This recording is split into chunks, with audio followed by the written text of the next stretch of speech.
Hello दोस्तों, कैसे हैं आप लोग। आशा करती हूँ सभी अच्छे होंगे। तो दोस्तों, आज मैं लेकर आ गई हूँ क्लास 12 के फिजिक्स का जो आपका पहला लेसन है, यानी इलेक्ट्रोस्टैटिक स्थिर विद्युतिकी का जो पहला लेसन है, विद्युत क्षेत्र तथा विद्युत आवेश। इससे रिलेटेड जितने भी बहुत ही महत्वपूर्ण जो ऑब्जेक्टिव क्वेश्चन है उन सभी को बताऊंगी। तो आप लोग इस वीडियो को बिना डिसम्यूज किए अच्छी तरह से देखिए और जितने भी क्वेश्चन हैं सभी को याद कर जाइए, क्योंकि ऑब्जेक्टिव भी आपके एग्जाम का बेस होता है। तो चलिए आज का क्लास शुरू करते हैं।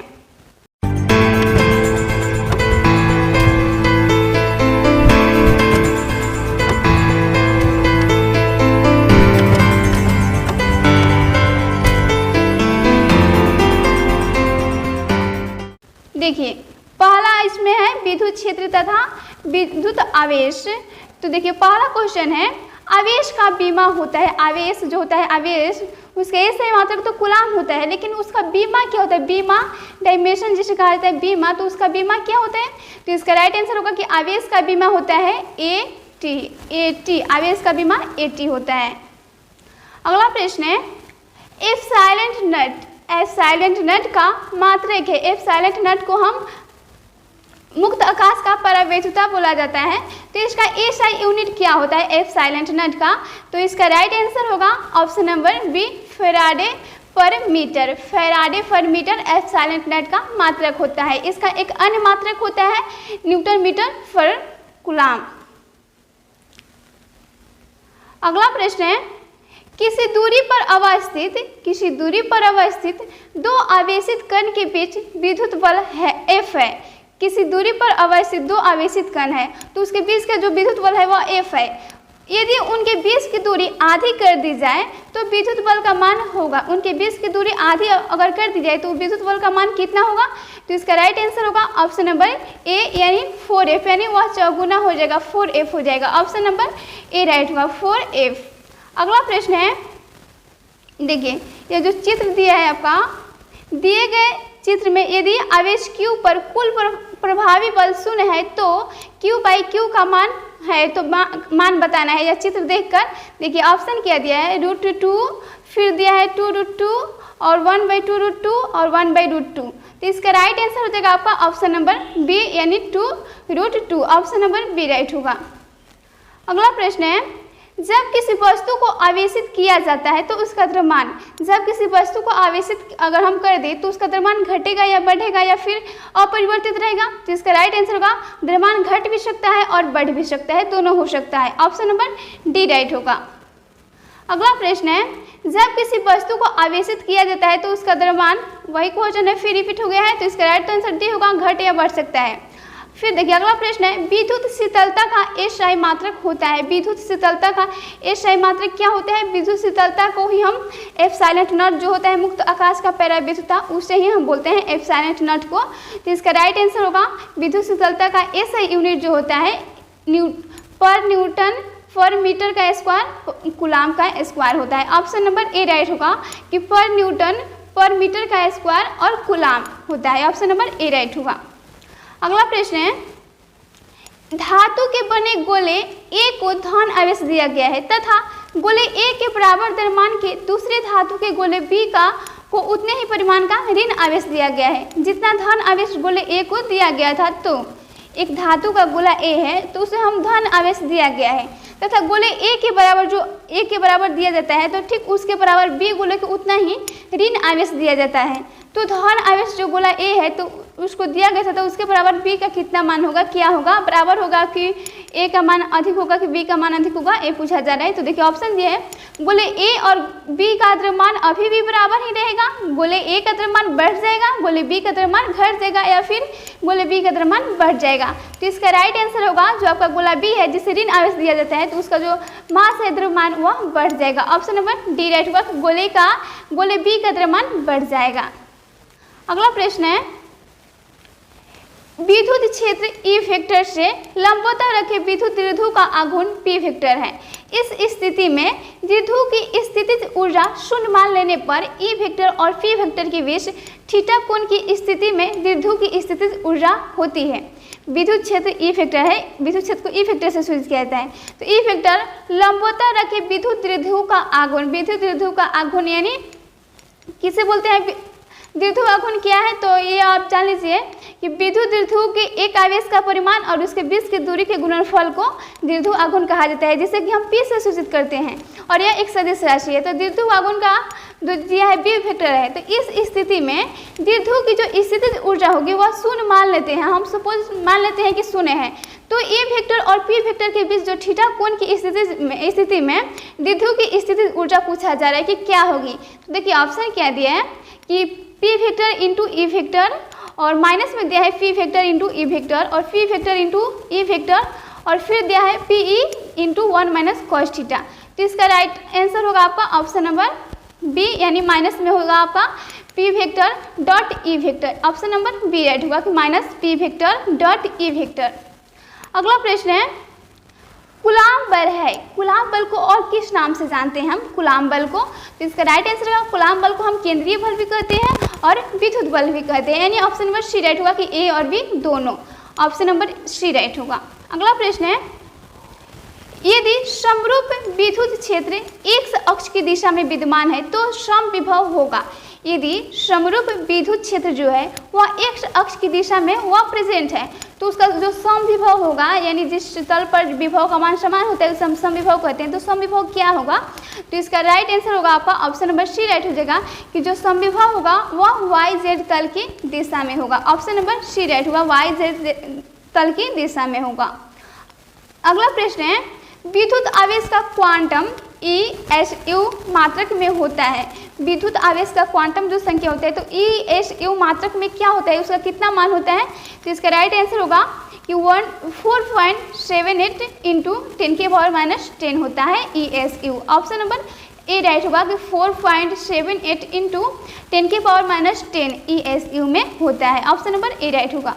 अगला प्रश्न है स्थिर विद्युत क्षेत्र होता है। स्थिर विद्युत क्षेत्र क्या होता है, संरक्षित होता है, असंरक्षित होता है, या कहीं संरक्षित कहीं असंरक्षित होता है। तो इसका राइट आंसर होगा कि स्थिर विद्युत क्षेत्र जो होता है वह संरक्षित होता है। ऑप्शन नंबर ए राइट होगा, संरक्षित होता है। अगला प्रश्न है एक एकांकी चालक के लिए निम्न में से कौन अनुपात अचर होता है। जो ऑप्शन दिया है तो उसमें एकांकी चालक के लिए वह किस अनुपात के लिए वह अचर है, कांस्टेंट है। तो इसका राइट आंसर होगा कुल आवेश बटा विभव, यानी Q बटा V, कुल आवेश बटा विभव। अगला प्रश्न है एक कूलाम आवेश इक्वल डैश ESU में ये पूछा जा रहा है कि एक कूलाम आवेश कितने के बराबर होता है ESU मात्रक में। तो इसका राइट आंसर होगा कि एक कूलाम जो आवेश होता है ESU मात्रक में 3 इंटू 10⁻9 होता है, 3 इंटू 10⁻9 ESU होता है एक कूलाम आवेश। अगला प्रश्न है एक विद्युतीय द्विध्रुव को दो विपरीत आवेशों से बना है। एक विद्युतीय द्विध्रुव है जो कि दो विपरीत यानी प्लस माइनस आवेशों से बना है, जिनके परिमाण प्लस 3.2x 2 इंटू 10⁻⁻19 है कूलाम, एवं फिर दिया है दूसरा का माइनस में है, इसमें 3.2 इंटू 10⁻⁻19 कूलाम है और उनके बीच की दूरी जो दे है वह 2.4 इंटू 10⁻⁻10 मीटर है। तो विद्युतीय द्विध्रुव का आघूर्ण है, विद्युतीय द्विध्रुव का आघूर्ण क्या होगा, दो गो आवेश दिया है और उनके बीच की दूरी भी दिया है। तो आपका होता है P इक्वल Q इंटू ए। इस सूत्र पर आप निकाल लीजिएगा। तो देखिए ऑप्शन में आपका इसका राइट आंसर हो जाएगा ऑप्शन नंबर बी कि इसका जो मान होगा 7.68 इंटू 10⁻29 सेंटीमीटर, यानी कूलाम मीटर होगा, या सेंटीमीटर नहीं कूलाम मीटर। द्विध्रुव आघूर्ण का ऐसा ही मात्रक होता है कूलाम मीटर, इसका एक अन्य मात्रक होता है डेबाई। अगला प्रश्न है एक आवेशित चालक की सतह के किसी बिंदु पर विद्युतीय क्षेत्र की तीव्रता, एक आवेशित चालक के सतह के किसी बिंदु पर विद्युतीय क्षेत्र की तीव्रता क्या होती है। तो इसका मान हो जाएगा आपका ऑप्शन नंबर बी राइट होगा कि सतह के लंबवत होती है। किसी आवेशित चालक के सतह के किसी बिंदु पर विद्युतीय क्षेत्र की तीव्रता सतह के लंबवत होती है। ऑप्शन नंबर बी करेक्ट होगा। अगला प्रश्न है विद्युत क्षेत्र E और विभव V के बीच संबंध होता है। विद्युत क्षेत्र E और विभव V के बीच क्या संबंध होता है, इसमें क्या रिलेशन है। तो इसका राइट आंसर होगा आपका ऑप्शन नंबर ए होगा कि E इक्वल होता है minus dV/dx, E equal minus dV/dx, जो कि विद्युत विभव और उसके विद्युत क्षेत्र के बीच संबंध है। अगला प्रश्न है, यदि किसी खोखले गोलीय चालक को धन आवेशित किया जाए तो उसके भीतर का विभव, कोई खोखला गोलीय चालक है तो उसे हम धन आवेशित करते हैं तो उसके भीतर का विभव जो है वह क्या होगा, शून्य होगा, धनात्मक होगा, या फिर धनात्मक और असमरूप होगा, और फिर ऋणात्मक होगा।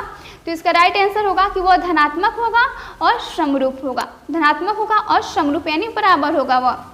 देखिए फिर अगला प्रश्न है, ऑप्शन नंबर बी उसका राइट होगा। अगला प्रश्न है, साबुन के एक बुलबुले को जब आवेशित किया जाता है तो उसकी त्रिज्या, साबुन के बुलबुले को जब हम आवेशित करते हैं उसमें कोई इलेक्ट्रॉन प्रोटॉन कुछ प्रवाहित करते हैं तो उसकी त्रिज्या में क्या परिवर्तन होता है, तो उसकी जो त्रिज्या होती है रेडियस वह बढ़ जाता है। ऑप्शन नंबर ए राइट हुआ कि उसकी त्रिज्या बढ़ जाती है। अगला प्रश्न है, विद्युत द्विध्रुव आघूर्ण का एसआई मात्रक होता है, विद्युत द्विध्रुव आघूर्ण का एसआई मात्रक क्या होता है, तो इसका राइट आंसर का कूलाम इंटू मीटर होता है, coulomb into metre. Option number A right होगा। अगला प्रश्न है, विद्युत क्षेत्र में प्रवेश करने वाले एक इलेक्ट्रॉन का प्रारंभिक वेग विद्युत क्षेत्र से भिन्न दिशा में है, विद्युत क्षेत्र में इलेक्ट्रॉन का पथ होगा, विद्युत क्षेत्र में प्रवेश करने वाले एक इलेक्ट्रॉन का जो प्रारंभिक वेग है तो वह विद्युत क्षेत्र से भिन्न दिशा में है, यानी वो अलग दिशा में है।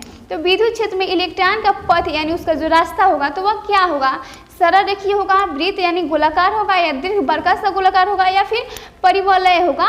तो इसका राइट आंसर होगा आपका ऑप्शन नंबर डी, यानी वह परिवलय यानी परिवलय आकार का होगा, परिवलय आकार का। अगला प्रश्न है, एप्सिलॉन नट की विमाएँ है, एप्सिलॉन नट की विमाएँ क्या होती है, तो इसका राइट आंसर होगा ऑप्शन नंबर बी, यानी पर लीटर का क्यू और T4 का square. Option number B right होगा आपका, एप्सिलॉन नट की विमाएँ मुक्त आकाश के जो परावैधुता होता है उसका विमा। अगला प्रश्न है, दो सजातीय वे बराबर आवेश Q को मिलाने वाली रेखा के बीच में एक अन्य आवेश Q रखने पर निकाय संतुलित हो जाता है, तो Q का मान है दो सजातीय वे बराबर आवेश, यानी सजातीय यानी वो प्लस प्लस होगा या फिर माइनस माइनस होगा, तो वो बराबर आवेश है Q को मिलाने वाली रेखा के बीच एक अन्य आवेश को अगर हम Q रख दें, छोटा Q रखने पर, तो वो जो निकाय है वह संयंत्र तो उसमें संतुलित हो जाता है। तो Q का मान क्या होगा, तो इसका राइट आंसर होगा आपका ऑप्शन नंबर डी, Q का मान होगा माइनस में Q/4। Option number D right होगा, माइनस Q/4।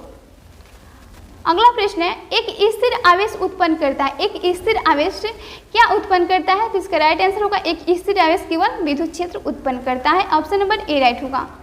अगला प्रश्न है, निम्नलिखित में किसका अस्तित्व संभव नहीं है, जो आवेश का यहाँ पर मान दिया है उसमें कौन सा एक है जिसका कि अस्तित्व संभव नहीं है, तो इसका राइट आंसर होगा आपका ऑप्शन नंबर सी राइट हो जाएगा कि 2.4 × 10⁻⁻19 coulomb. Option number C right होगा, इसका अस्तित्व संभव नहीं है। अगला प्रश्न है, मुक्त आकाश की परावैधुता एप्सिलॉन नट जिसे सूचित किया जाता है होती है, मुक्त आकाश की परावैधुता होती है, मतलब इसका मान कितना होता है मुक्त आकाश की परावैधुता का, तो इसका राइट आंसर होगा 8.85 × 10⁻12 Faraday per metre. Option number C right होगा, या फिर इसका 8.9 होता है, 8.9 × 10⁻12 Faraday per metre. Option number इसका सी राइट होगा। अगला प्रश्न है, यदि दो आवेशों के बीच की दूरी दुगुनी कर दी जाए तो उनके बीच लगने वाला बल हो जाता है, दो आवेशों के बीच की दूरी को अगर दुगुनी कर दी तो उनके बीच लगने वाला बल कितना गुना हो जाएगा, तो इसका राइट आंसर होगा उसका जो बीच लगने वाला बल होगा वह चौथाई उसका हो जाता है, यानी 1/4 गुना हो जाता है। ऑप्शन नंबर सी राइट होगा। अगला प्रश्न है, पी वेक्टर आघूर्ण वाला एक विद्युतीय द्विध्रुव क्षेत्र ई वेक्टर के साथ 90 डिग्री का कोण बनाता है, तब इस पर लगा बल आघूर्ण कितना होगा। पी वेक्टर आघूर्ण वाला एक विद्युतीय द्विध्रुव क्षेत्र जो है ई वेक्टर, तो वह 90 डिग्री का कोण बनाता है, तो इस पर लगा बल आघूर्ण कितना होगा, तो इसका राइट आंसर होगा आपका ऑप्शन नंबर ए राइट होगा कि उस पर जो बल लगेगा वह होगा आपका P × E, PE। Option number A right होगा, उसका गुणक हो जाएगा। अगला प्रश्न है, ई वेक्टर तीव्रता के विद्युत क्षेत्र में पी वेक्टर द्विध्रुव आघूर्ण वाले विद्युत द्विध्रुव पर लगने वाला बल आघूर्ण है, क्या होगा इसका, तो इसका राइट आंसर होगा आपका ऑप्शन नंबर ए, यानी P vector × E vector. Option number A right होगा, पी वेक्टर × ए वेक्टर। अगला प्रश्न है, किसी विद्युत द्विध्रुव के अक्ष से r दूरी पर विद्युत तीव्रता विद्युत क्षेत्र की तीव्रता होती है। किसी विद्युत द्विध्रुव के अक्ष से r दूरी पर विद्युत क्षेत्र की तीव्रता का मान कितना होता है? तो इसका राइट आंसर होगा कि विद्युत क्षेत्र की तीव्रता का मान जो होता है आपका ऑप्शन नंबर ए होगा, यानी E(a)(1/r का q। Option number D right होगा, E(a)(1/r का q। अगला प्रश्न है, विद्युत तीव्रता की बीमा है। विद्युत तीव्रता की बीमा कितना होता है? विद्युत तीव्रता ई से सूचित कहते हैं, तो इसका बीमा कितना होता है? तो इसका ऐसा मात्रक होता है न्यूटन पर कूलाम होता है या वोल्ट पर मीटर भी होता है। तो इसका ऐसा मात्रक पूछा जा रहा है, तो इसका ऐसा बीमा पूछा जा रहा है, बीमा। तो इसका बीमा होगा ऑप्शन नंबर बी कि mLT का पावर -q और माइनस मतलब 3 है और I का power -1। Option number B right होगा कि mLT का पावर -3 I का पावर -1, जो कि विद्युत तीव्रता E का बीमा होता है। अगला प्रश्न है, किसी आवेशित खोखले गोलाकार चालक के भीतर विद्युतीय तीव्रता का मान होता है। किसी आवेशित खोखले गोलाकार चालक के भीतर विद्युतीय तीव्रता का मान कितना होता है? तो कोई खोखला गोला होता है तो उसमें तीव्रता का मान होता है आपका 0। ऑप्शन नंबर सी राइट होगा कि 0 होता है। अगला प्रश्न है, किसी अचालक पदार्थ के गोले को आवेश देने पर वह वितरित होता है। किसी अचालक मतलब वह सुचालक नहीं है, अचालक है, उसमें धारा का प्रवाह नहीं होता है, तो उस पदार्थ के गोले पर हम आवेश देने पर आवेश कहाँ पर वितरित होगा? तो देखिए ऑप्शन है सतह पर, सतह के अलावा अंदर भी, केवल भीतर, इनमें कोई नहीं, तो वह अचालक है, तो वहाँ इसमें आंसर होगा कोई नहीं, इनमें कोई नहीं। अगला प्रश्न है, किसी पराविद्युत का पराविद्युतांक यदि εr हो और उसमें दो बिंदु आवेशों के बीच क्रियाशील बल F हो, तो पराविद्युत को हटा देने पर उन दोनों आवेशों के बीच क्रियाशील बल का मान होगा। किसी पराविद्युत का पराविद्युतांक दिया गया है यदि εr हो और उसमें दो बिंदु आवेशों के बीच जो क्रियाशील बल F है, तो पराविद्युत को हटा दिया जाता है, तो उन दोनों आवेशों के बीच क्रियाशील बल का मान होगा। जब हम पराविद्युत को हटा देते हैं तब क्या मान होगा उसके बीच? तो देखिए इसका आंसर हो जाएगा आपका ऑप्शन नंबर बी कि εr इंटू एफ हो जाएगा, उसका गुणक हो जाएगा, यानी option number B εr into F. अगला प्रश्न है, r दूरी से अलग दो आवेशों के बीच बल F लगता है। यदि आवेशों का मान दोगुना कर दिया जाए और उनके बीच की दूरी आधी कर दी जाए, तो उनके बीच लगने वाला बल r दूरी से अलग दो आवेशों के बीच F बल है, यानी r दूरी पर दो आवेशों के बीच F बल लगता है। यदि आवेशों का मान दोगुना, आवेश का जो मान है Q, उसे हम दोगुना कर देते हैं और उनके बीच की जो दूरी है उसे हम आधी कर देते हैं, हाफ हो जाता है, तब उनके बीच लगने वाला बल का मान कितना होगा?